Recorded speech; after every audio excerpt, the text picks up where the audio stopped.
Hello, good evening everyone. Welcome to Agri Horti Learnings. Agriculture at a glance chapter 1 का आज हम लोग page 10 से 13 पढ़ेंगे। Nano liquid DAP fertiliser. Nano word का मतलब क्या है? ऐसा पार्टिकल जो लेस देन 100 नैनोमीटर हो और नैनो का वैल्यू होता है 10 टू द पावर -9। तो इस नीति में यही था कि government nano liquid DAP fertiliser यानी कि डाई अमोनियम फॉस्फेट को इंडिया में लॉन्च की थी, जो इफ्को के कंट्रोल के अंदर में था। वही इस फर्टिलाइजर को रिलीज करती है और ये एक तरह का कंसेंट्रेटेड फॉस्फेट बेस्ड फर्टिलाइजर है।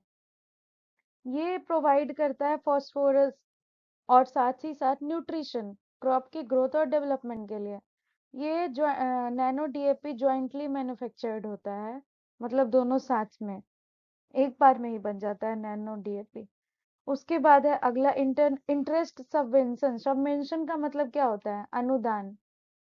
मतलब कि छूट दिया जाएगा अगर फार्मर्स को नेचुरल कैलेमिटीज प्राकृतिक आपदा से कोई नुकसान हो तो उनको क्या अनुदान मिलेगा। तो रिलीफ देने के लिए नेचुरल कैलेमिटीज से 2% का अनुदान दिया गया है बैंक के द्वारा पहले साल में। अगर अभी जस्ट बाढ़ आया है, कुछ हो गया है, तो पहले साल में 2% तक उनको छूट दिया जाएगा अगर वो लोन लेते हैं। उसके बाद है इसी इंटरेस्टेड सबवेंशन स्कीम में क्या क्या था उसका डिटेल है यहाँ पे। तो पहला इंटरेस्ट सबवेंशन स्कीम जो फार्मर्स के लिए आया था, इसमें शॉर्ट टर्म क्रेडिट लोन है और जो फार्मर को सब्सिडाइज्ड इंटरेस्ट रेट पे प्रोवाइड किया गया। और इसके फोर्स में आने से फायदा ये हुआ, ये 2006 और 7 खरीफ में आया था और ये इम्प्लीमेंट हो गया था 2017 में। मतलब इसको 10 साल का टाइम लगा इम्प्लीमेंट होने में। फाइनली जब इम्प्लीमेंट हो गया तो गवर्नमेंट ने 20,339 रुपए सैंक्शन कर दिए थे इसी अनुदान के लिए। और इसमें public sector bank, private sector bank, cooperative bank, regional bank और नाबार्ड और साथ में आरआरबी, ये सब मिलके उस स्कीम को यानी कि जो लोन का सेटअप था उसमें ये लोग शामिल थे। इंटरेस्ट सबवेंशन स्कीम जो है 1 साल के लिए ही कंटिन्यू रहेगी और नाबार्ड और आरबीआई उसको इम्प्लीमेंट करेगी। उसके बाद है उसमें शॉर्ट टर्म क्रॉप लोन्स देते कैसे हैं। तो सेंट्रल गवर्नमेंट प्रोवाइड करती है फार्मर्स को इंटरेस्ट में अनुदान। कितने के लिए? 1 साल के लिए। अगर वो 3 लाख लेती है, कोई भी किसान अगर 3 लाख लेते हैं तो 1 साल तक उनका कोई इंटरेस्ट नहीं लगेगा। एक एक साल तक के लिए ये शॉर्ट टर्म क्रॉप लोन है, सिर्फ 1 साल के अंदर अंदर ही। उसके बाद से उनका इंटरेस्ट लगना शुरू हो जाएगा और ये सिर्फ 3 लाख रुपए के लिए है। और इस स्कीम में कंसेशनल क्रॉप लोन्स भी लिया जा सकता है 7% के रेट से, जिसमें 3% का तो उनको छूट छूट मिल गया है, तो ओवरऑल 4% ही देना पड़ेगा उनको।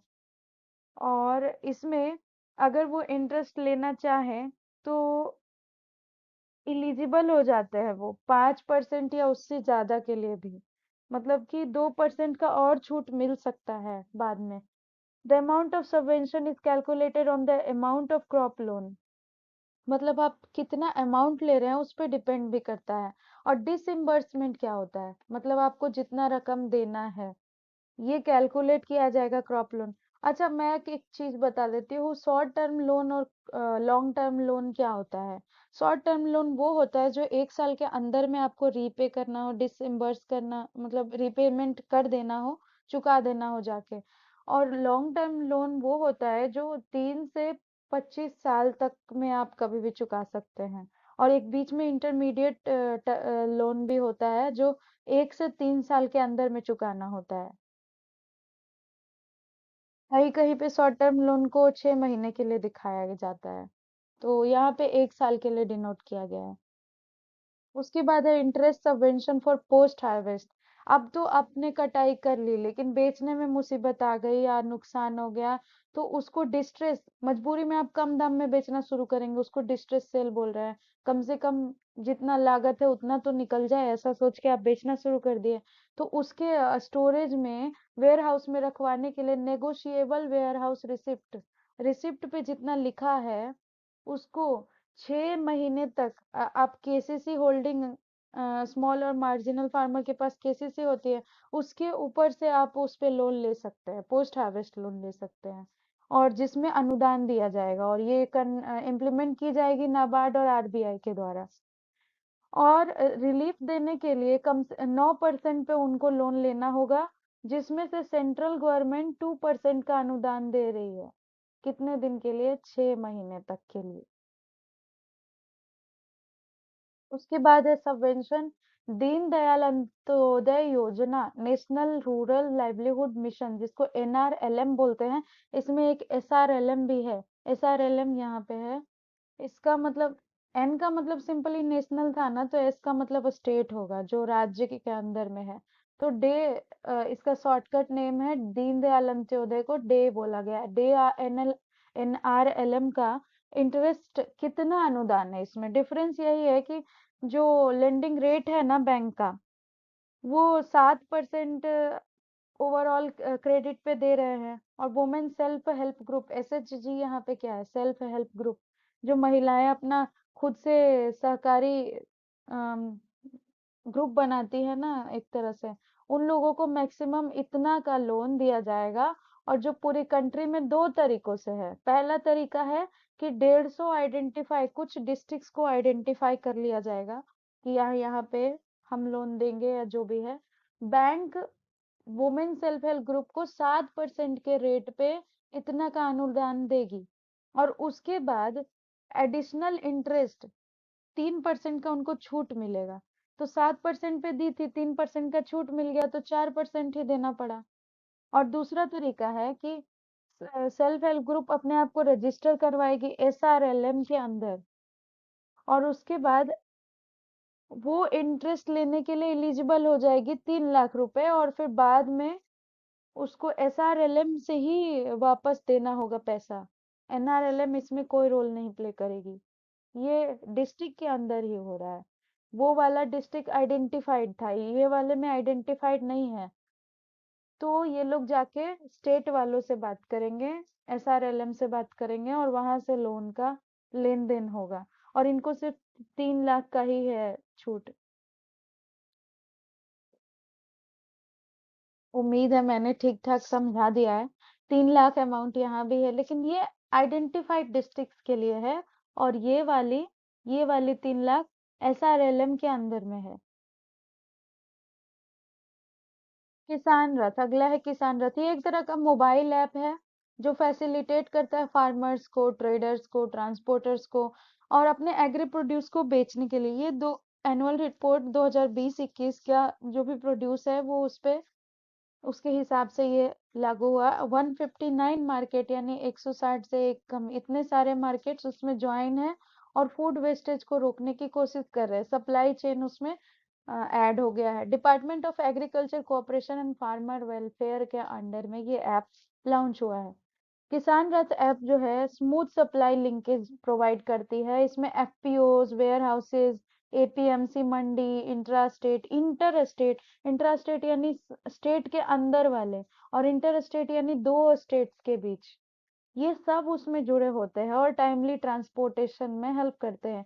ये लॉन्च किया गया था honourable minister of agriculture and farmer welfare, Shri Narendra Singh Tomar ji के द्वारा 17 अप्रैल 2020 में। और ये ऐप एंड्रॉयड और आईओएस दोनों वर्जन में अवेलेबल है, 11 भाषाओं में, जिसमें ये सारी भाषाएं हैं। उसके बाद है, ये इनेबल करता है कंसाइनर।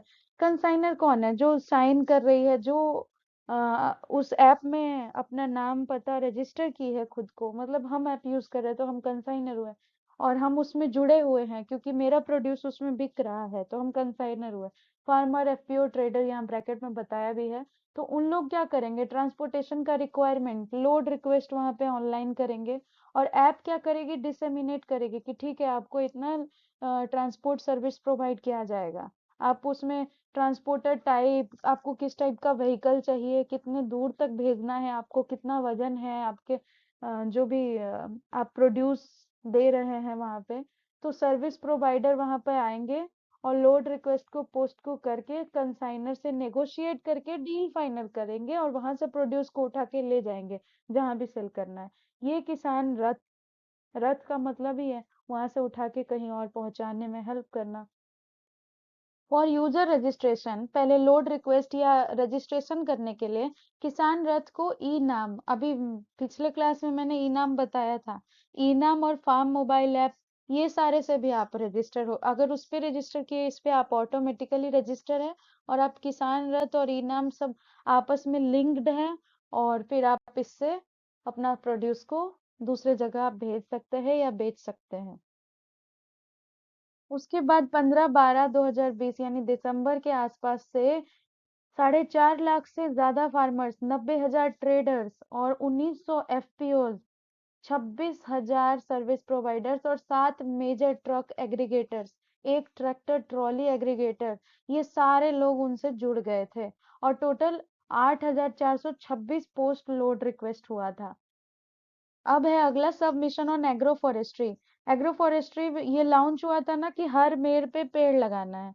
अब ऐसा हो रहा है ना कि क्लाइमेट को बहुत जोर दिया जा रहा है, तो आप अगर खेत के आसपास के मेड़ों पर अगर आप पेड़ लगा देते हैं तो आपके क्रॉप को तो प्रोटेक्शन प्रोटेक्शन मिलेगा ही, साथ ही साथ क्लाइमेट के लिए अच्छा है, आसपास का एयर भी प्योरीफाई करेगा, आप जिस टाइप का पेड़ लगाएंगे वैसा फायदा आपको मिलेगा। तो आप ये कर सकते हैं कि क्लाइमेट रेजिलियंस को बढ़ाने के लिए हर मेड़ पे पेड़ लगा दें, और इस मिशन में यही था, 2016-17 में ये लॉन्च हुआ था। उसके बाद है ट्रैक्टर योजना। इसमें सिंपल सा बात है कि 50% मतलब 50% पैसा आपको देना पड़ेगा, पूरा पैसा आपको नहीं देना है। आप अगर किसान हैं आप ट्रैक्टर ले सकते हैं।